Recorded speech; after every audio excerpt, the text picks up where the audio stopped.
नमस्कार मित्रांनो, स्वागत आहे तुमचं पुन्हा एका नवीन व्हिडिओमध्ये. मित्रांनो, आठवड्याच्या शेवटच्या कामकाजाच्या दिवशी जागतिक बाजारामध्ये कच्च्या तेलाच्या किमतींमध्ये मोठे बदल पाहायला मिळत आहेत. सकाळी 6:10 WTI क्रूड ऑइलची किंमत $71.66 प्रति बॅरलवरती पोहोचली आहे. तर ब्रेंट क्रूडचा दर हा $74.95 प्रति बॅरलपर्यंत वाढला आहे. ओमानच्या किनारपट्टीजवळ एक तेलवाहू जहाजावरती झालेल्या हल्ल्यामुळे या भागामध्ये पुन्हा एकदा तणाव वाढण्याचे संकेत मिळाले आहेत. परिस्थिती पाहता अमेरिकेकडनं हॉर्मुझची सामुद्रधुनी तात्पुरती बंद करण्याची भाषा केली जाते. जहाजांवरील हल्ल्याचं वृत्त समोर येताच कच्च्या तेलाच्या किमतींमध्ये 2% अधिक उसळी पाहायला मिळाली होती. मात्र आजच्या सुरुवातीच्या सत्रामध्ये किमतींमध्ये पुन्हा एकदा किरकोळ घसरण दिसून आली आहे. ओमानच्या खाडीमध्ये टँकरवरती झालेल्या हल्ल्यानंतर इंटरनॅशनल मॅरिटाईम ऑर्गनायझेशननं हॉर्मुझ सामुद्रधुनीतून होणाऱ्या वाहतुकीवरती तात्पुरती बंदी घातली आहे.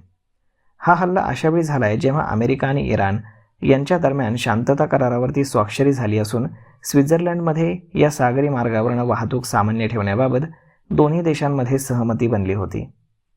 त्यामुळे या हल्ल्यानं आता अनेक प्रश्न उपस्थित केले आहेत.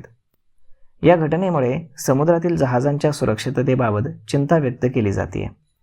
दरम्यान इराणच्या एका वृत्तसंस्थेनं असा दावा केला आहे की इराणकडनं त्या जहाजाला वारंवार काही सूचना दिल्या गेल्या होत्या, परंतु त्याकडे दुर्लक्ष करण्यात आल्यामुळे हा हल्ला करण्यात आला. जर हा तणाव असाच वाढत राहिला तर युद्धपूर्व पातळीवरती असलेल्या कच्च्या तेलाच्या किमती पुन्हा एकदा कडाडू शकतात. मध्यपूर्वेतील तणाव संपल्यामुळे आणि कच्च्या तेलाच्या किमतींमध्ये घसरण असल्यामुळे भारत सरकारच्या मदतीनं अनेक देश या सुटकेचा निश्वास घेत होते. परंतु आज ओमानच्या किनारी भागामध्ये झालेल्या या हल्ल्यानं पुन्हा एकदा काळजी वाढवली आहे. तसं पाहायला गेलं तर या हल्ल्यावरती कुठलीही मोठी लष्करी कारवाई करण्यात आली नाही आणि गेल्या सत्रामध्ये वाढलेले तेलाचे दर आज काही प्रमाणामध्ये कमी झालेत.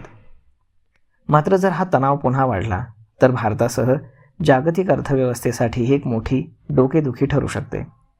कारण जग अजूनही मध्यपूर्वेच्या तणावाच्या प्रभावातून पूर्णपणे बाहेर आलेलं नाही.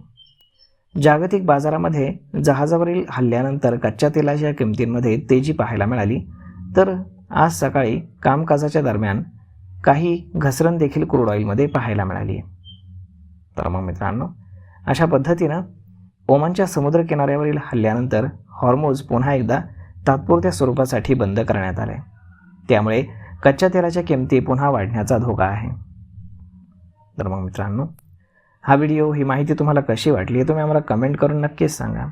आणि जर हा व्हिडिओ तुम्हाला आवडला असेल तर आपल्या जवळच्या मित्रमंडळींसोबत देखील हा व्हिडिओ तुम्ही शेअर करायला विसरू नका.